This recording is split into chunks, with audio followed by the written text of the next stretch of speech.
Moulay Idris is a scenic little town built on two hills, 550 meters above sea level.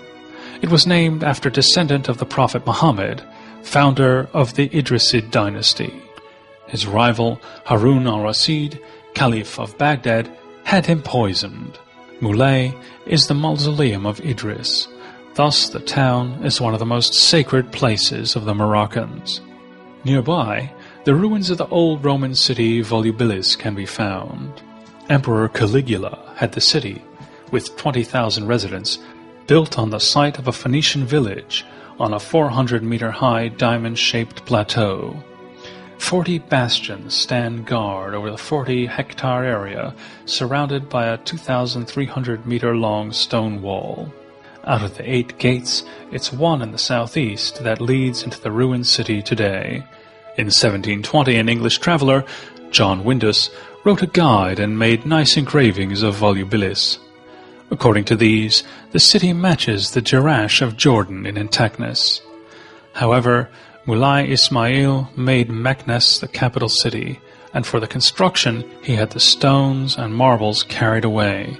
What was left by him was devastated by the memorable earthquake. Today it's primarily the triumphal arch and one of the walls of the basilica which are undamaged, and also the domed aqueduct, the Decumanus Maximus, running along the main street, which carried the water of the Fertassa to the city. The mosaics covering the floors in the Knight's House, the Labours of Hercules, and the House of Venus have remained, depicting Bacchus, Diana, and Amor. In the southern part of the ruins, the pools of the baths of Emperor Gallienus can be found, together with the remains of a baker's shop and some oil presses.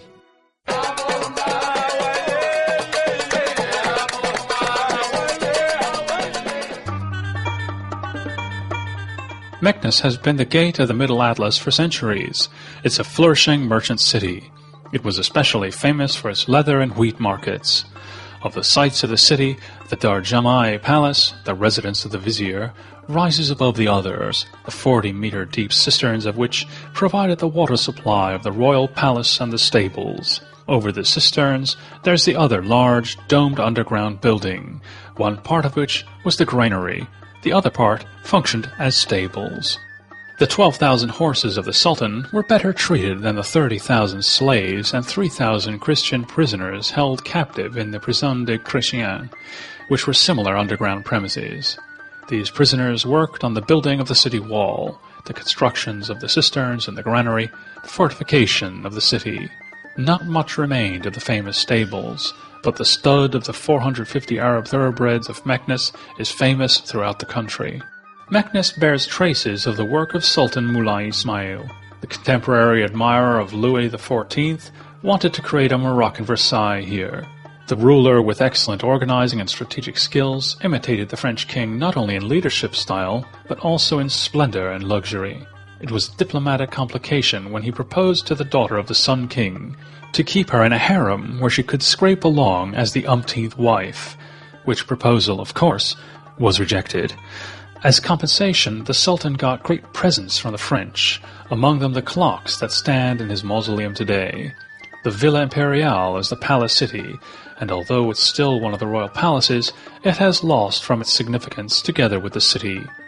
Although 2 descendants of Moulay Ismail still govern from here, from the early 19th century, Meknes has not been a capital anymore, and its treasures, together with even the stones and ornaments of many places, are taken to Marrakech. The French made full use of the favorable conditions of the city regarding agriculture and the food industry. The existing wheat mills, oil presses, and wine cellars were supplemented with modern canning factories. In the souks, not only the shops and products are unique, but also the people. Where do we know these dune dwellers from? Dressed in hooded jalabas.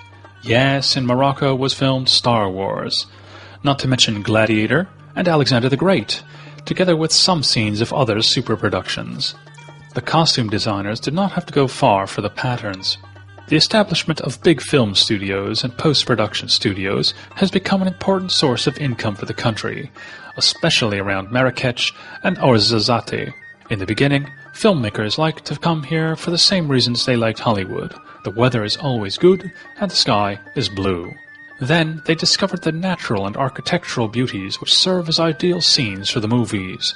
The low prices are an important aspect also, and in a country where unemployment is high, there are always extras. Today, even Casablanca would not be filmed in a studio.